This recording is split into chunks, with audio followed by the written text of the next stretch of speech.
Hello दोस्तों, तो कैसे हो आप सब। आज की इस वीडियो में हम सीखेंगे हम अपनी वेबसाइट को रिस्पॉन्सिव किस तरीके से बना सकते हैं। तो रिस्पॉन्सिव सबसे पहले समझते हैं रिस्पॉन्सिव वर्ड का मतलब क्या होता है। रिस्पॉन्सिव का मतलब है कि मतलब हमारी जब वेबसाइट है वो मुख्तलिफ स्क्रीन साइजेस के हिसाब से अपने लेआउट को जब चेंज करती है उसको हम रिस्पॉन्सिव बोलते हैं। मतलब अगर हम उसको अपनी वेबसाइट को डेस्कटॉप में ओपन करें तब किस तरीके से शो हो, जब हम उसको टैबलेट में ओपन करें या जब मोबाइल में ओपन करें तो वो किस तरीके से अपने लेआउट को चेंज करें और हमें अच्छी तरीके से एक वेबसाइट शो हो। तो मतलब उसी के हिसाब से अपने आप को चेंजेस कर रहे स्क्रीन के साइज़ के हिसाब से उसको हम बोलते हैं रिस्पॉन्सिव वेबसाइट। इसकी जो बेस्ट एग्जांपल है उसके लिए है हमारे पास यूट्यूब। यूट्यूब में आप देख सकते हैं हमारे पास जब लैपटॉप में हम यूट्यूब खोलते हैं तो वो 3 वीडियो एक साथ शो हो रही होती हैं। अगर हम इसका चेंज करना चाहें कि जब लैपटॉप से हम मोबाइल में चले जाते हैं, शिफ्ट होते हैं तो ये किस तरीके से शो होती है वो देखते हैं। इसमें मैं खाली ब्लैंक जगह पे आऊँगा, कहीं पे राइट क्लिक करूँगा और फिर इंस्पेक्ट करूँगा। तो यहाँ पर देखें अगर 1200 पिक्सल्स यहाँ पे टॉप लेफ्ट कॉर्नर पे लिखा हुआ है ना, डायमेंशन रिस्पॉन्सिव, यहाँ पे लिखा हुआ है 1200 पिक्सल्स। तो अगर मैं इसको देखूँ तो 1200 पिक्सल्स होता है टोटल लैपटॉप का साइज़ और इससे आगे जाता है फिर डेस्कटॉप का साइज़ पे चले जाते हैं। अगर मैं इसको कम करूँ, इसको मैं 900 पिक्सल्स करूँ तो फिर देखें ये हमारा ना 900 पिक्सल्स होता है टैबलेट के लिए। जब मैंने इस टैबलेट में स्विच किया है तो फिर यहाँ पे एक साथ हमें 2 वीडियोज़ शो हो रही हैं साइड बाय साइड। एक लाइन में हमें अब 2 वीडियो शो हो रही हैं। ये इसने मतलब अपने लेआउट को चेंज किया है। तो इस वीडियो में हम यही देखेंगे कि हम अपनी वेबसाइट को किस तरीके से चेंज कर सकते हैं, कौन सी चीज़ हम यूज़ करते हैं जो जिससे हमारी वेबसाइट रिस्पॉन्सिव हो जाती है। एक और चीज़ मैं दिखाऊँ, अगर मैं इसको कम करके 480 पिक्सल्स लिख रहा हूँ तो अब देखें यहाँ पे अब हमारी एक सिंगल वीडियो शो हो रही है जो कि हमारे मोस्टली मोबाइलों में हम यही सिंगल वीडियो शो होती है। तो आई होप आपको ये रिस्पॉन्सिवनेस समझ आई होगी। तो आज जाते हैं अपने वीएस कोड में और फिर यहाँ पे अब एक फ़ाइल हम मैंने यहाँ पे क्रिएट की है जिसके अंदर मैंने 3 कार्ड्स रखे हुए हैं। यहाँ पे आप देख सकते हैं कंटेनर और यहाँ पे 3 कार्ड्स हैं। तो रिस्पॉन्सिव बनाने के लिए अपनी वेबसाइट को जो सबसे अच्छी चीज़ है वो है मीडिया क्यूरी। एक मीडिया क्यूरी, इसके अलावा हम ग्रिड और फ्लेक्स बॉक्स भी यूज़ कर सकते हैं, उससे भी रिस्पॉन्सिव हमारी वेबसाइट बनती है, लेकिन इसमें हम पढ़ रहे हैं मीडिया क्यूरी। मीडिया क्यूरी बहुत ही सिंपल है और ईजी है। तो यहाँ पे मैंने एक कंटेनर लिया है और 3 कार्ड्स लिए हुए हैं। तो तीनों कार्ड्स को अब हम राइट क्लिक करके ओपन विथ लाइव सर्वर दिखा रहा हूँ। तो मैं देखिए यहाँ पे 3 कार्ड्स आपको यहाँ पे शो हो रहे होंगे। तो इनके अंदर जो मैंने सीएसएस अप्लाई की है वो बिल्कुल ही सिंपल है। एक तो मैंने बॉडी का सिर्फ यहाँ पे बैकग्राउंड कलर और फ़ॉन्ट फैमिली चेंज किया है बॉडी में।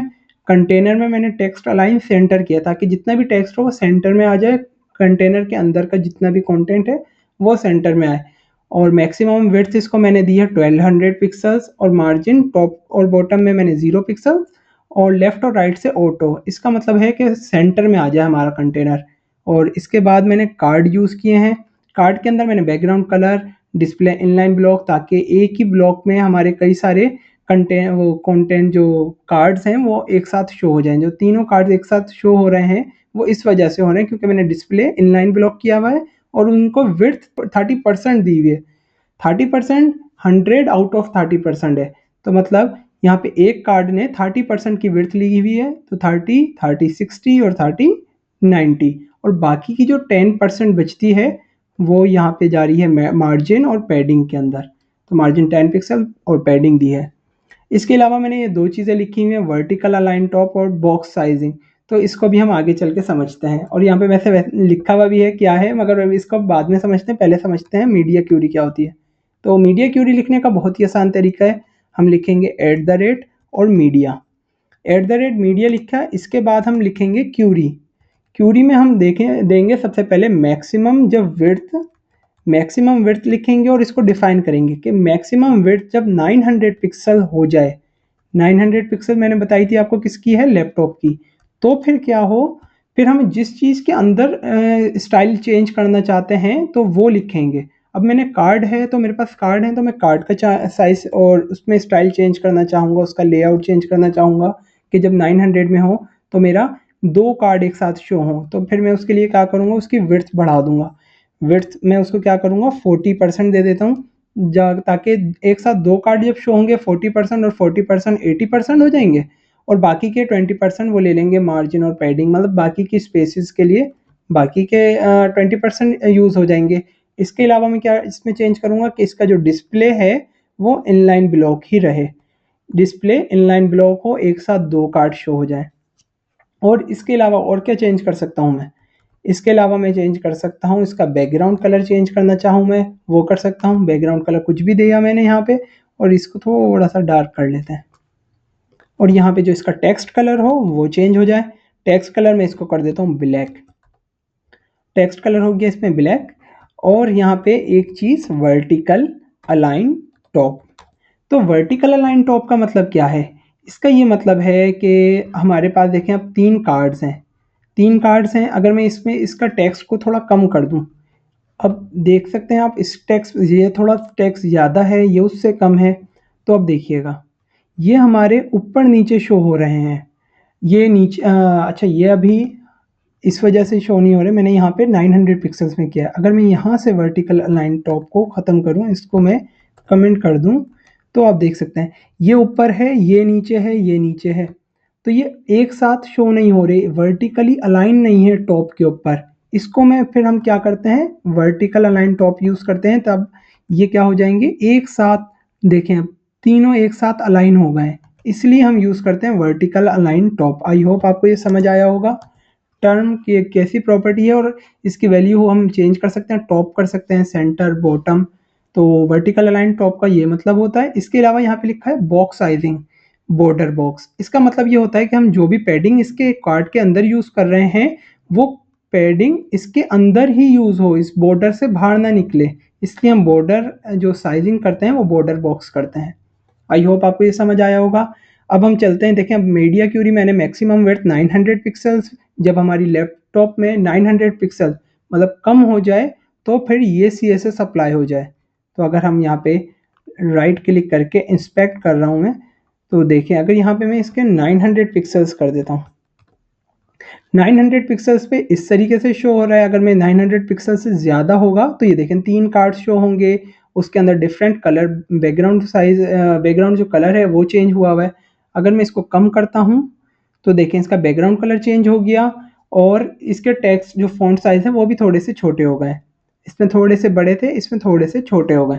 इस तरीके से हम मीडिया क्यूरी की मदद से हम अपने वेबसाइट को रिस्पॉन्सिव बनाते हैं। अच्छा, मोबाइल के लिए भी रिस्पॉन्सिव बनाना है तो हम क्या करेंगे, दोबारा से मीडिया लिखेंगे और इसके अंदर क्यूरी लिखेंगे मैक्सिमम, मैक्सिमम विड्थ कितनी हो जाए 600 पिक्सेल्स। तो जब भी हमारी 900 से कम हो जाएगी 600 पिक्सल पे, तो क्या होगा, तो तब जाकर ये वाले स्टाइल अप्लाई होंगे कि जो कार्ड है डॉट कार्ड, इसके अंदर कितनी विड्थ हो जाए इसकी, इसकी विड्थ हो जाए 80%, 80% और बाकी के जो 20% है उसमें स्पेसेस आ जाएंगे और इसका जो डिस्प्ले हो, डिस्प्ले क्या हो जाए, ब्लॉक हो जाए। ताकि मैं क्यों चाहता हूँ ब्लॉक, ब्लॉक की वजह से एक वक्त में एक ही कार्ड शो होगा। जैसे यूट्यूब में एक वक्त में एक वीडियो शो हो रही है, अगर मोबाइल के साइज़ में वीडियो आ जाती है। आई होप आपको ये समझ आया होगा। अच्छा, इसमें हम वर्टिकल अलाइन टॉप नहीं लिखेंगे क्योंकि एक वक्त में एक ही वीडियो होगी तो टॉप अलाइन की ज़रूरत ही नहीं होगी। इसके अलावा अगर मैं इसका बैकग्राउंड कलर और चेंज करना चाहूँ, थोड़ा डार्क कर दूँ तो ज़्यादा अच्छा रहेगा, आपको नज़र आएगा डिफरेंस। इसको मैं थोड़ा-सा डार्क कर देता हूँ और इसके बाद इसका टेक्स्ट कलर भी चेंज कर देते हैं। इसको भी ब्लैक ही रहने देते हैं, ब्लैक कर देते हैं। तो अब आप देख सकते हैं, अब मैं इससे कम करूँगा, जहाँ पे देखें टॉप लेफ्ट कॉर्नर पे यहाँ पे विड्थ लिखी हुई है, मैं इसको कम कर रहा हूँ। जैसे ये 600 को क्रॉस करेगी, ये देखें 600 जैसे इसने क्रॉस किया तो यहाँ पे इसका स्टाइल चेंज हो गया, इसका बैकग्राउंड चेंज हुआ और उसका बैकग्राउंड भी चेंज हुआ है और इसके अलावा डिस्प्ले की प्रॉपर्टी भी। यहाँ पे डिस्प्ले इनलाइन था तो 2 कार्ड एक साथ शो हो रहे थे और यहाँ पे एक वक्त में एक ही कार्ड शो हो रहा है, बिल्कुल हमारे यूट्यूब की तरह। तो इस तरीके से हम रिस्पॉन्सिव अपनी वेबसाइट को बनाते हैं, मीडिया क्यूरी यूज़ करते हैं। देखें अभी यहाँ पे मैंने सबसे पहले mobile desktop first approach use की है। डेस्कटॉप फर्स्ट अप्रोच, इसका मतलब ये होता है कि सबसे पहले हम जो अपना लैपटॉप होता है या डेस्कटॉप होता है उसका स्टाइल अप्लाई करते हैं। जब ये स्टाइल अप्लाई कर लिया हमने डेस्कटॉप का, उसके बाद हम मीडिया क्यूरी में टैबलेट का साइज़ अप्लाई करते हैं।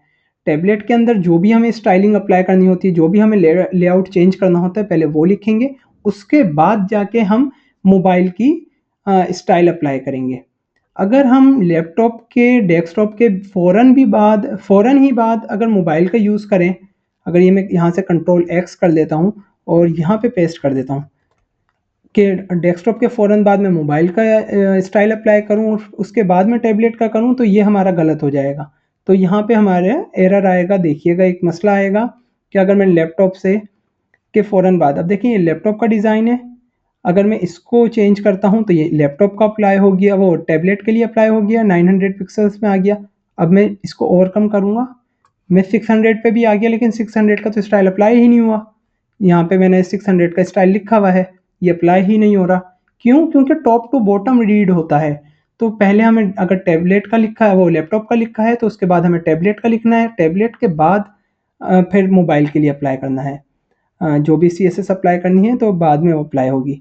तो मैं यहाँ से कट करके इसको वापस इधर ही पेस्ट करूँगा कि पहले हमारा लैपटॉप, उसके बाद टैबलेट, उसके बाद मोबाइल। आई होप आपको ये समझ आई होगी बात मेरी। अगर ये चीज़ आ गई, इतनी समझ आ गई, तो इस तरीके से हम अपनी सिंपली रिस्पॉन्सिव अपनी वेबसाइट को बना लेते हैं।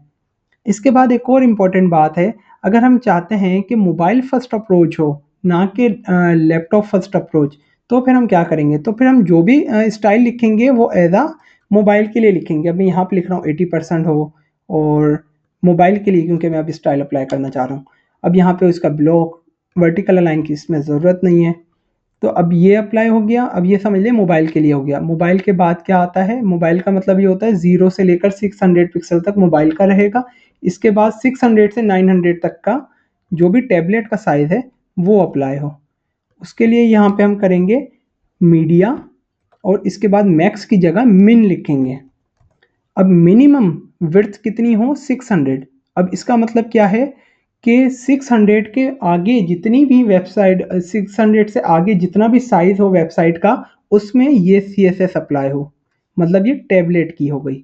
तो अब यहाँ पे मैं 40 कर देता हूँ और इसको ब्लॉक की जगह इनलाइन ब्लॉक करता हूँ, इनलाइन ब्लॉक।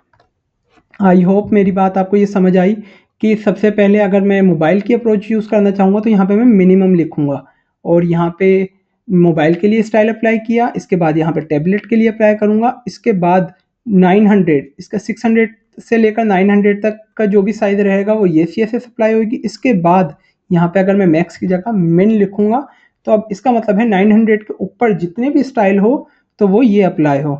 तो यहाँ पे अगर मैं चाहता हूँ कि एक साथ मुझे 3 कार्ड शो हों, तो मैं सिंपली ये लिखूँगा 30% हो जाए उसकी विड्थ, और इनलाइन ब्लॉक ही रहे। सही है? अब यहाँ पे अब ये उल्टा अप्लाई हो गया। अब देखें सबसे जो छोटा है, अगर 500 600 से कम है तो सिंपली ये सिंगल कार्ड अप्लाई हो रहा है, और इसके बाद हमारा ये डबल कार्ड आ रहा है। 2 वीडियो मतलब 2 कार्ड इस तरीके से आ रहे हैं, जैसे यूट्यूब में 2 वीडियोज़ आ रही थी, तो ये टैबलेट के लिए हो गया। इससे ज़्यादा अगर मैं साइज़ 900 को क्रॉस करूँगा तो लैपटॉप के लिए हमारे लिए जैसे एक ही रो में 3 कार्ड आ रहे हैं। इस तरीके से मोबाइल फर्स्ट अप्रोच हो गई।